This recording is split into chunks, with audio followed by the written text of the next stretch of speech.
Most people would be dead before sundown in the Wild West, and not from a bullet, from a cup of water. In this video, you're going to find out why surviving the Wild West was infinitely more brutal than any American Western film has ever dared to show, and why every single detail of daily life in the Wild West concealed threats that no Hollywood screenwriter has ever had the nerve to present with real honesty.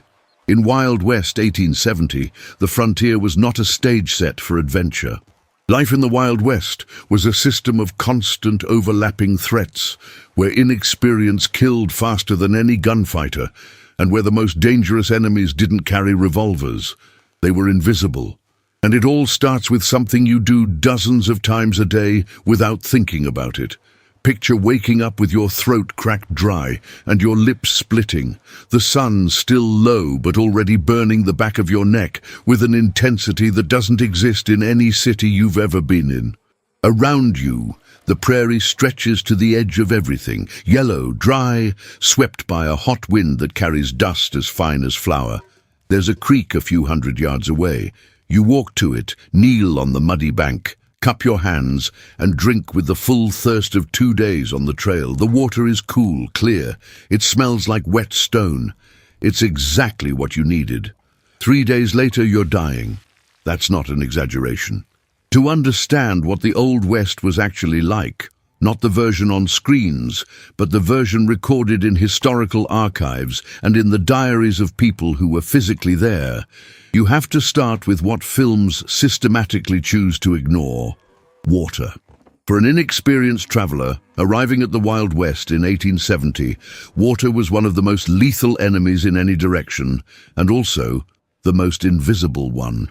The rivers and streams of the American Great Plains carried cholera, typhoid fever, and dysentery in concentrations that could kill a healthy adult in under 3 days. Dead animals a few miles upstream, contaminated sources that looked perfectly clear to the naked eye. Military camps, cattle trails, and settler encampments dumped waste directly into the same waterways that other travelers used for drinking, cooking, and cleaning wounds. In the American Western films, heroes tilt their canteen into a river, drink with satisfaction, and ride on without visible consequence. The Wild West history documented in National Archives was completely different. Cholera alone killed tens of thousands during the Oregon Trail migrations of the 1840s and continued cutting through American territory in the following decades. In 1867, a single cholera epidemic swept through large portions of Kansas and the Colorado Territory, killing settlers, Federal Army soldiers, and Native American tribal members with equal lethal efficiency. U.S. Army records from the period extensively document outbreaks that decimated entire camps along supply routes, sometimes eliminating a full garrison in less than a week. The situation was made worse by the complete absence of any practical understanding of basic sanitation. In the Wild West towns that were springing up along the railroad lines, outhouses sat just a few yards away from water wells. In the intense summer heat of the prairies, with temperatures that could exceed 110 degrees Fahrenheit across Texas and Kansas, bacterial decomposition in standing or lightly contaminated water accelerated dramatically. Typhoid fever, in particular, could incubate for up to 3 weeks without visible symptoms, giving the infected person enough time to travel hundreds of miles and contaminate new water points before showing any visible signs of illness. Drinking from a contaminated well in a Wild West town in July of 1870 was a game of Russian roulette with odds that no experienced poker player would accept at any table. The men who had mastered surviving the Wild West knew these rules with the clarity of people who learned them through losing people they were close to. Experienced cowboys carried treated leather canteens and had memorized the reliable water sources along the trails: the Chisholm Trail, the Goodnight Loving Trail, the Western Trail, the Santa Fe Trail. Each trail had its water points marked by the accumulated experience of previous generations. They boiled water when they had fuel available and mixed whiskey or vinegar in minimal doses as a rudimentary but partially effective form of disinfection. It wasn't science. It was knowledge built from generations of loss and watching companions die of diarrhea and fever at the side of the trail. Teddy Blue Abbott, in his extraordinarily detailed memoirs recorded in the book We Pointed Them North, described how younger cowboys who arrived at cattle drives without prior frontier experience frequently became seriously ill in the first weeks of the journey. Many of these young men never reached the final destination, Abilene, Dodge City, or the northern pastures. They died at the side of the trails from diseases that today would be treated with basic antibiotics in a matter of hours, hundreds of miles from any medical facility, buried in unmarked graves marked only by a piece of wood. The Wild West facts that don't appear in the films include this one. The leading cause of death on the frontier in 1870 was not a gunshot wound. It was waterborne disease. And the traveler who didn't know which water to drink and how to prepare it was already dead the moment they left the last town behind. In the Westerns, someone always has a steak. There's always a hot meal waiting somewhere. In the saloon, at the campfire, in the ranch kitchen. The hero eats well, eats often, and the food is rarely the subject of any particular concern. When hardship appears in Western films, it tends to be dramatic. A siege, a chase, a gunfight. Nobody in the movies ever gets sick from the bacon. Real cowboys kept meticulous records of what they actually ate, and the picture those records paint has nothing to do with Hollywood's version. The standard trail diet in Wild West 1870 was built around 3 items: sow belly, which was salt-cured side pork with a fat content so high that it barely qualified as meat by any nutritional standard; hardtack, which was a dense, shelf-stable biscuit made from nothing but flour, water, and salt, the kind that broke teeth if you bit into it dry and came infested with weevil larvae if kept long enough, which it often was; and black coffee boiled in a tin can, which served the dual purpose of providing caffeine to keep exhausted men functional, and through the boiling process, partially sterilizing water that might otherwise have killed them. That was the diet for weeks. Sometimes for months.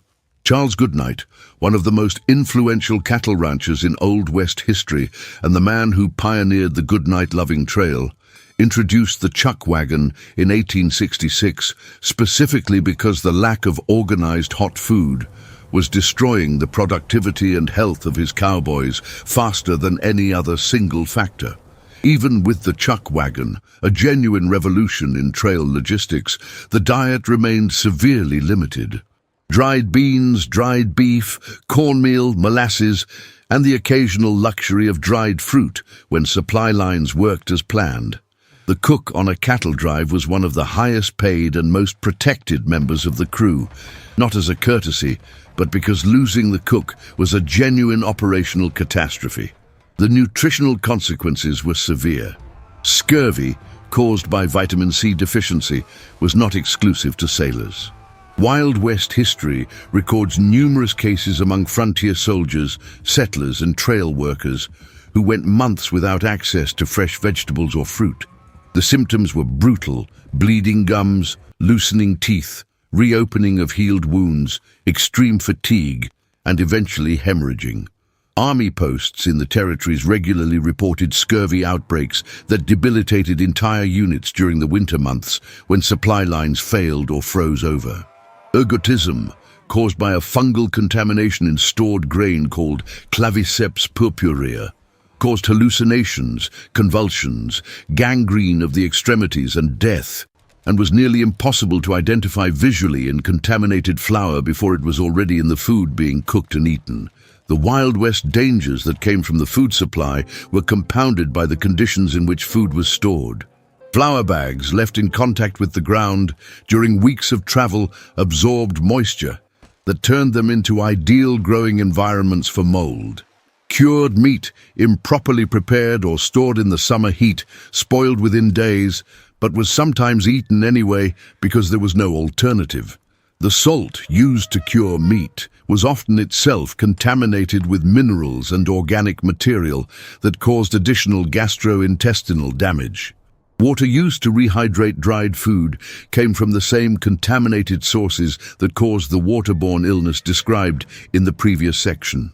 For settlers who attempted to establish permanent farms rather than traveling the trails, the situation was different in its specifics, but equally dangerous in its outcomes. The first years of homesteading in the territories were characterized by caloric deficiency, nutritional imbalance, and complete vulnerability to crop failure.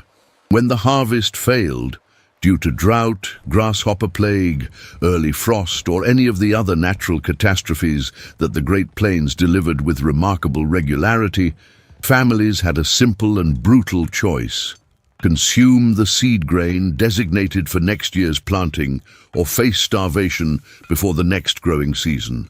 Many made the wrong choice. Many who made the right choice starved anyway.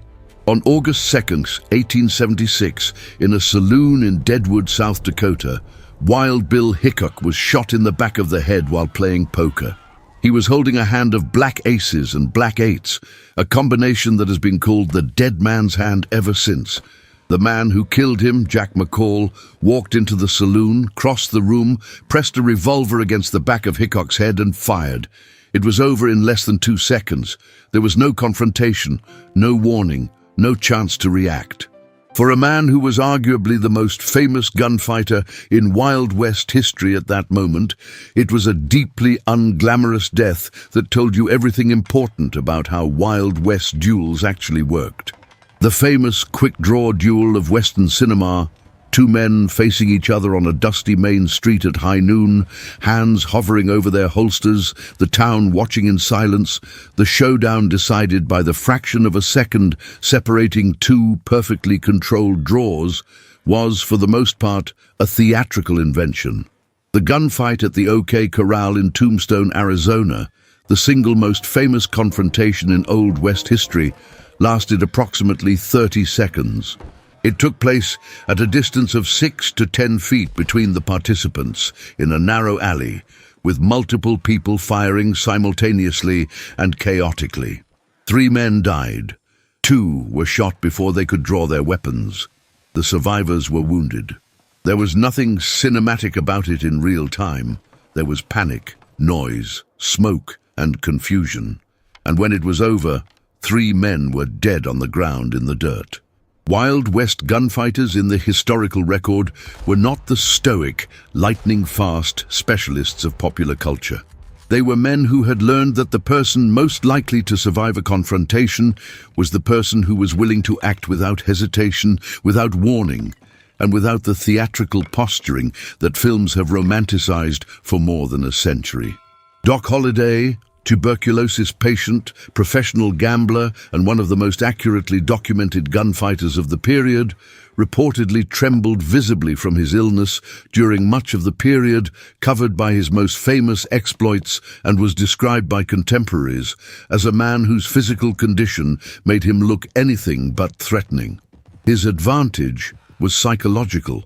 He genuinely did not appear to fear death, which was logical, since he was dying slowly anyway. Law in the Wild West was, by the standards of any modern city, essentially absent. Federal marshals had jurisdiction over territories that covered thousands of square miles, with staff that could be counted on one hand. County sheriffs were elected officials whose authority ended at county lines and whose ability to pursue fugitives was limited by horses, weather, terrain, and the absence of any communication infrastructure. The telegraph existed along railroad lines.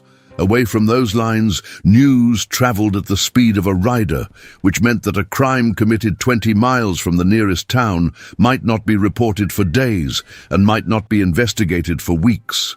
In this environment, Wild West history records a recurring and logical resort to vigilantism. Mining towns and cattle towns established citizens' committees that operated outside any formal legal structure, dispensing justice, which in practice frequently meant hanging, based on majority vote and whatever evidence happened to be immediately available. Bass Reeves, the first black deputy U.S., Marshal west of the Mississippi River, operating out of the Indian Territory in what is now Oklahoma, is one of the most remarkable and least celebrated figures in genuine Old West history. Over a 30-year career, Reeves reportedly arrested more than 3,000 felons and killed 14 men in the line of duty, all without being wounded himself. He was illiterate for much of his career, but memorized warrants read to him before he left on each assignment. He operated in territory so vast and so lawless that the average traveler arriving without local knowledge had no functional recourse of any kind if they were robbed, assaulted, or cheated. The law existed in theory. In practice, for most people in most places in the Wild West of 1870, if something bad happened to you, you handled it yourself or you didn't handle it at all. There's a widespread assumption, fed by more than a century of films, novels, and television, that arriving at a Wild West town after weeks on the trail represented a fundamental shift from danger to safety. The trail was hard. The town was civilization. The town had walls, roofs, beds, whiskey, and other people. It had structure. The historical reality of Wild West towns in 1870 suggests that arriving in one of them was, in many practical ways, simply a different category of the same danger you had been in all along, and in some respects, a considerably more concentrated one. Deadwood, South Dakota, probably the most famous mining camp in Wild West history, grew from a temporary settlement to a population of 5,000 people in less than a year following the discovery of gold in the Black Hills. This growth happened in direct violation of the Fort Laramie Treaty of 1868, which had formally guaranteed those lands to the Lakota Nation. The federal government, which had signed that treaty, chose to look away. While thousands of prospectors illegally flooded into territory it had formally promised to protect. The Deadwood that emerged from this process had no functioning legal system for the first 2 years of its existence, no sanitation infrastructure of any kind, and a business ecosystem dominated by gambling, prostitution, and the sale of alcohol adulterated with substances that ranged from barely tolerable to actively poisonous. The Dodge City Times, which began publication in 1876 and is one of the most valuable primary sources for understanding the daily life in the Wild West of the cattle towns, regularly reported on deaths attributable to adulterated whiskey. What passed as whiskey in many frontier saloons in 1870 was a compound that might contain actual distilled alcohol in varying proportions, along with burnt sugar for color, tobacco for bitterness, red pepper for heat, and occasionally strychnine, rat poison, in quantities estimated to improve the kick of the drink. Laudanum, a tincture of opium mixed with alcohol, was sold over the counter in general stores throughout the territories as a patent medicine suitable for treating everything from toothaches to cholera. It was completely unregulated, highly addictive, and frequently mixed into other compounds by sellers who had no medical training and no legal liability for the consequences of what they were dispensing. The Wild West dangers present in the towns included a medical establishment that existed primarily in name. A doctor in a Wild West town of 1870 might hold a genuine medical degree, or might hold no formal qualification whatsoever. There was no licensing requirement, no regulatory body, and no practical way for a patient to verify credentials in a town that might have existed for less than a year.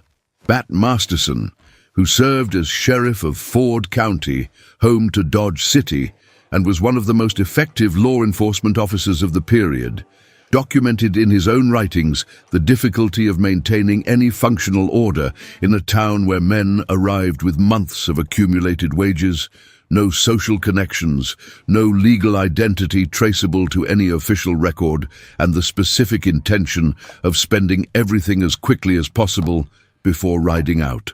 The Wild West facts about urban disease mortality are, if anything, more disturbing than the rural equivalents.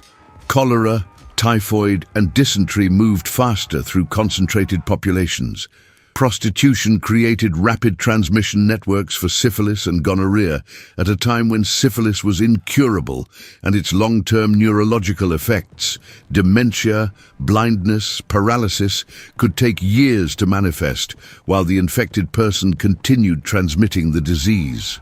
Smallpox moved through the unvaccinated frontier population with the speed and lethality that only complete immunological naivety can produce. Arriving at a Wild West town after weeks in the open air and drinking contaminated water and eating inadequate food meant arriving with an immune system already under significant stress and walking directly into one of the most disease-dense environments available anywhere in North America. The sky on the Great Plains in Wild West 1870 could change from clear blue to active tornado in under 15 minutes.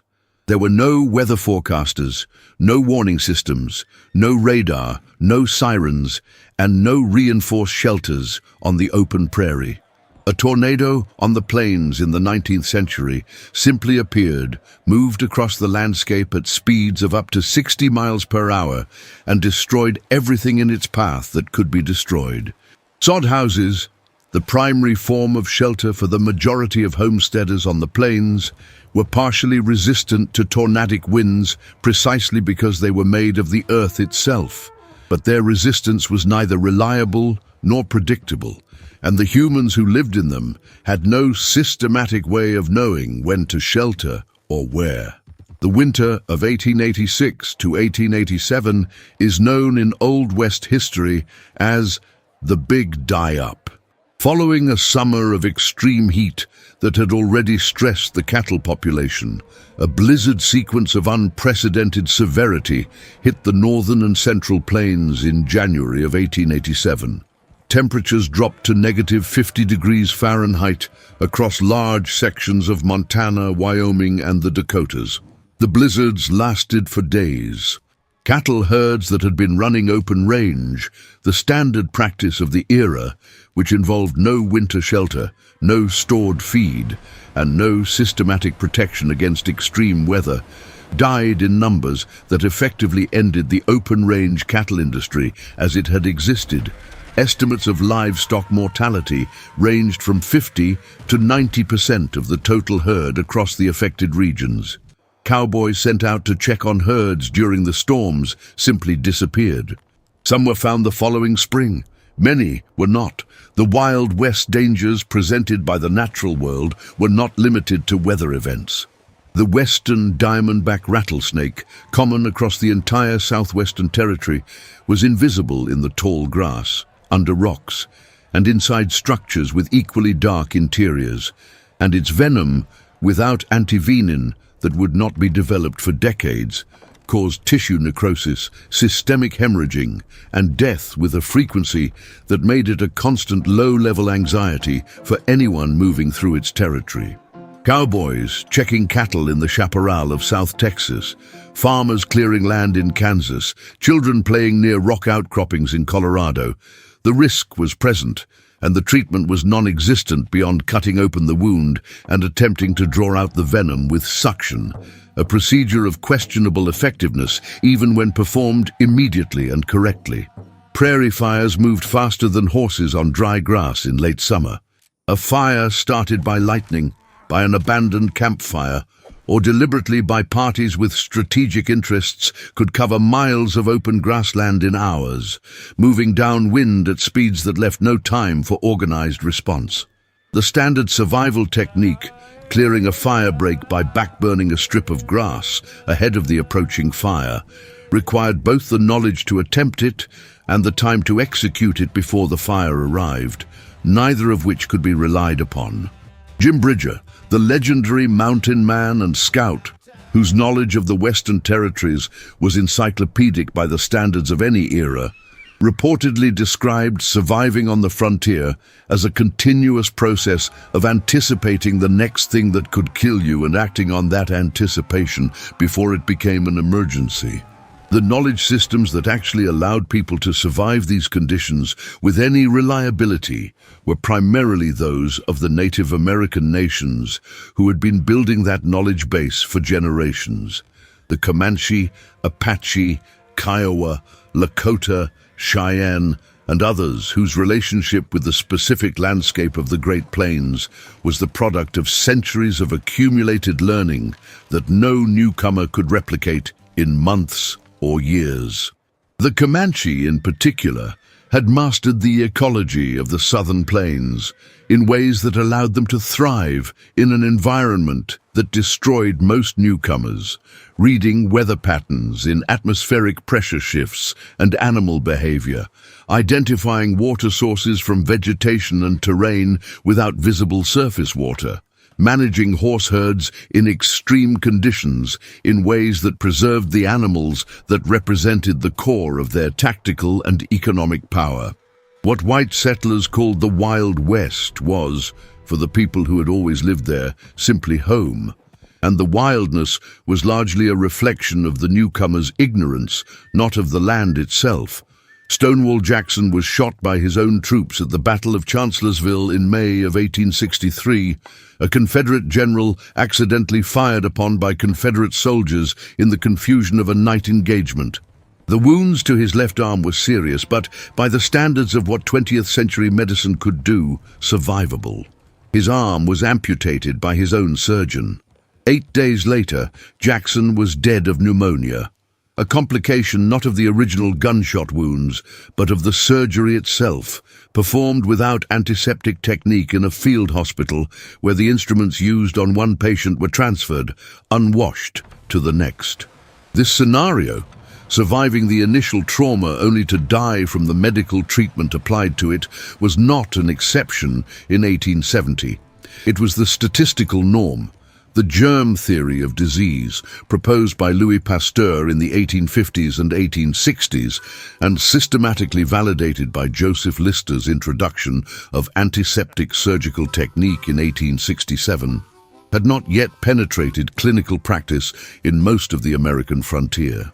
Surgeons in Wild West frontier posts and towns operated with bare hands, unsterilized instruments, and the near-total absence of anesthesia beyond whiskey, chloroform when available, and laudanum. Post-surgical infection rates in the medical literature of the period exceed 50% for major procedures. A gunshot wound requiring bullet extraction, the kind of procedure that Wild West history has romanticized as a routine frontier skill requiring only a steady hand, a sharp knife, and strong whiskey, had a mortality rate that would be considered catastrophic by any modern standard. Doc Holliday, whose name appears in every serious treatment of Wild West gunfighters, trained as a dentist at the Pennsylvania College of Dental Surgery in the early 1870s, and was one of the more formally educated people operating in the gambling and violence economy of the frontier cattle towns. He had tuberculosis, which had been his reason for moving to the dry climate of the Southwest in the first place, following medical advice of the period that held that dry, warm air could slow the progression of the disease. It could not. He died in a sanitarium in Glenwood Springs, Colorado, in November of 1887, at approximately 36 years of age, from the tuberculosis that had been consuming him for the entire span of his legendary career on the frontier. For all his documented skill with firearms and his reputation among Wild West gunfighters, he died in bed, slowly, from a disease for which medicine had no treatment of any effectiveness. The cemeteries that still exist in former Wild West towns, called Boot Hill graveyards, so named because so many of their occupants died with their boots on, meaning violently and without preparation, are a more accurate record of Wild West history than any film. The graves cluster by age: young men in their 20s and 30s, women who died in childbirth or from infections that followed it, children who died from diseases that vaccines would eventually eliminate. The average life expectancy calculations for frontier settlements are complicated by the extreme conditions, but the grave records consistently tell the same story. The Old West was not a place where people grew old. Patent medicine sellers, the snake oil salesmen of American cultural memory, operated in the complete absence of any regulatory framework. The Pure Food and Drug Act would not be passed until 1906. In the meantime, Dr. Whoever's miraculous compound could contain alcohol, opium, cocaine, arsenic, or nothing at all, and could claim to cure anything from consumption to cancer with no legal consequence. For a population with no medical alternative, desperately ill from the combination of contaminated water, inadequate nutrition, and relentless physical hardship that characterized daily life in the Wild West, these products represented the only available option, and they killed people who might have survived with rest and clean water by substituting expensive uselessness for the only interventions that might have helped. The Wild West of 1870 was not a stage set. It was a system of simultaneous, relentless pressures that tested every aspect of human capability, physical, psychological, social, and medical, with a persistence that allowed no rest, even in what seemed like the calmest moments. The water could kill you before lunch. The food could kill you before dinner. Lawless violence, endemic disease, extreme cold, relentless heat, months of solitude, and the structural incompetence of available medicine combined in an environment where the margin for error was, in daily practice, essentially non-existent. What makes this history genuinely fascinating is not the romance of the revolver on the hip and the golden horizon. It's the brutal tenacity of real men and women who found ways to survive, and sometimes even thrive, where the odds were systematically built against them. From black cowboys like Nat Love and Bill Pickett, who operated within a system that marginalized them racially and socially while depending entirely on their labor, to Lakota warriors who knew every mile of the territory with a precision built over generations. From women like Calamity Jane and Annie Oakley, who operated on the margins and sometimes at the center of a violent system built to exclude them, to the native nations who had built sophisticated, sustainable cultures in that same environment for hundreds of generations, before the advance of the frontier swept them away with a violence that the movies rarely show, with the honesty that the history deserves. Now here's a specific question for you to answer in the comments. Of the 6 dangers we explored in this video: contaminated water, inadequate food, lawless violence, disease-ridden towns, relentless nature, or the primitive medicine of the era, which one do you think would be the hardest to face for a modern traveler arriving in the Wild West of 1870? Pick one and tell me why. That's a conversation worth having. If this video changed the way you think about the real American Western and what life in the Wild West was actually like, hit like and subscribe. In the next video, we're going to look at how the most famous Wild West gunfighters actually lived and died, far from the legends that cinema spent more than 100 years building with considerably more creativity than historical accuracy.